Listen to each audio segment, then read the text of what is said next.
The first wide receiver I want to talk about is Courtland Sutton.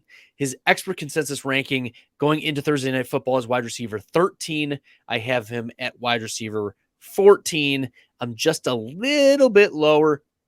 I like a couple wide receivers higher than Courtland Sutton. If I'm looking at my rankings right now, I haven't published them yet, but for instance, I have Mike Williams higher than Courtland Sutton.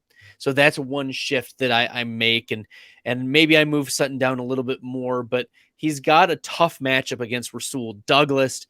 The Indianapolis Colts are generally pretty tough against wide receivers and giving up fantasy points.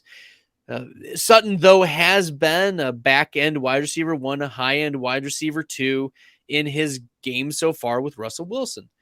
You have to like that you see 7 targets every game. He's seen 6 red zone targets through 4 games. That's pretty good.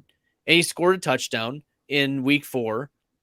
He's playing nearly 90% of snaps in every single game. He's had 100 or more air yards in 3 of the 4 games and finished as the wide receiver 18 or higher in PPR 3 of those 4 weeks. So I do like Courtland Sutton. I don't want to really move him down too much because it's Russell Wilson, Courtland Sutton. All Sutton needs is a touchdown and 6 catches to really ruin any significant fade. So I think wide receiver 14, putting him there. As I said, I like Mike Williams ahead of Courtland Sutton this week, but I think this is going to be fine. If he busts, that's not going to be a big deal, especially if I'm comparing him to the consensus.